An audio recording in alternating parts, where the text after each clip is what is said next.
UCEO is a Unión Salvadoreña de Estudiantes Universitarios.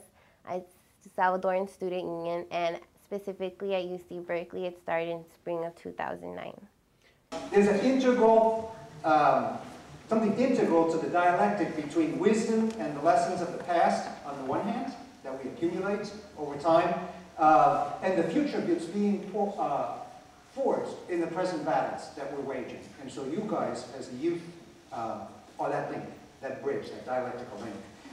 Well, the campus organizing with UCEO is not limited to Berkeley campus. We have a lot of chapters in different campuses, like in UC Davis, UCLA, Cal State LA. And you guys know that youth is the lifeblood of popular struggles and of revolutionary movements. If you guys are, in a technical sense, less experienced, that also means that you're less encumbered by dogmas and you're less inclined to be complacent. No one really knows our history. We don't know our history, and oftentimes feeling very invisible, and not only in the U.S., but within the Latino community, feeling that invisibility. It's a powerful thing to see such a large group of us committed to learning about our past, present, and future. We are committed to maintaining our roots.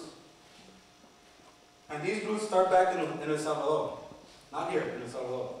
We don't tend to know our history because we can't find it in history books. We can't find it on other sources, and specifically we really can't find it with our family. Families don't tend to talk about El Salvador when they've came here because of the very recent, in many ways, very recent painful memories from the Civil War. Nos vinimos en el año de 1980. El motivo por el cual nosotros nos vinimos fue porque comenzaba la guerra y nuestros niños estaban tan pequeños que no queríamos que ellos vivieran esos momentos tan terribles que estaba pasando en nuestro país, el asunto de la guerra. Estos son los torogoces de Morazán, expresión musical de la Revolución Salvadoreña. Claro que sí, compadre. Con sabor.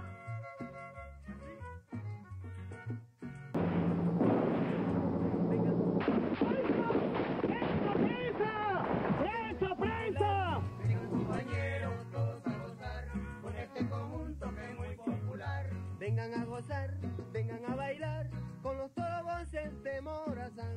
Vengan a gozar, vengan a bailar con los torogoces de Morazán. Allá por los montes se escucha una voz, es el canto alegre del torogoz. Allá por los montes se escucha una voz, es el canto alegre.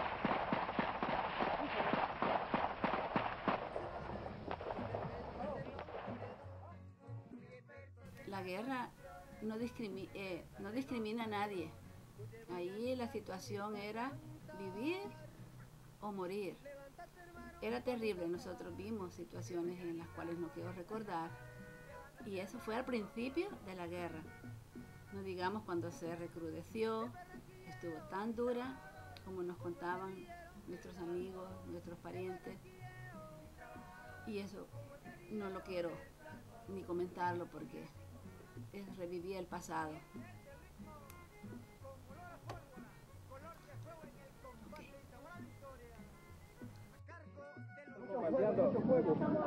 Mucho fuego. Están tirando cañones de 105 milímetros a la gente civil. Tony, vámonos, apúrese. ¿Qué pasó, mijito? ¿Por qué te vas?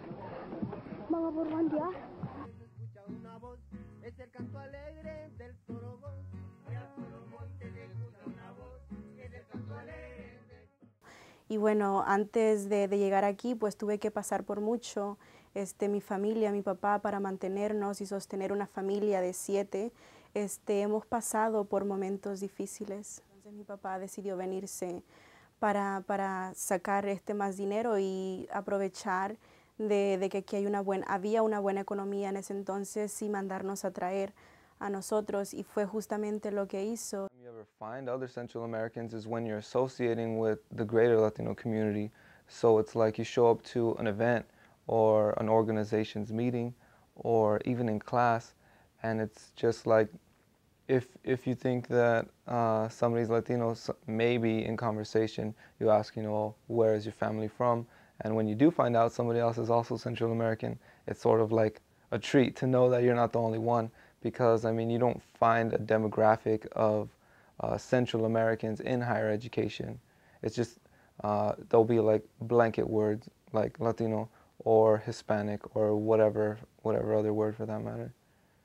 Me preguntan o asumen de dónde soy y creen que soy de México o soy nacida aquí. Le digo, pues no, o sea, soy de El Salvador. I'd like for people to maybe steer clear of the stereotype that there is this sort of like homogeneity within the Latino community, because, you know, culture varies so much from country to country. Even if we all speak Spanish, the language itself varies from country to country. So this label that, like I said, blankets over 19 countries in these two continents is sort of something that everybody should be wary of, especially Latinos themselves. So the reason why myself and 4 other students decided to start UCEL here at Berkeley was because we felt that there is a lack of representation of Salvadoreños, not only in the Latino community, but on campus in general. And it was a space for Salvadoreños to find a community, because a lot of times as Salvadoreños, although there are a lot of Latino organizations on campus, sometimes it's hard to feel comfortable, to feel represented within those Latino communities, because the focus tends to be of Mexican students or Mexican history, Mexican culture. Identity is something that I think a lot of Salvadoreños struggle with. I think UCEL wants to provide opportunities for Salvadoreños to find ways and methods to discover that past. There was a delegation that happened last year, and UCEL traveled all the way to El Salvador, and they learned about all the big political groups in El Salvador, and were able to talk with a lot of politicians, economists, journalists, and to also visit a lot of historical monuments and a lot of historical places. 30 to 40 years, there has not been a student organization in the UC campuses with a statement like this, a revolutionary statement, at a time of global crisis and when we need something like this. Some of the obstacles that UCEL faces in the U.S. is, I would have to say, a battle against silence. Y escucha esa cumbia con sentimiento.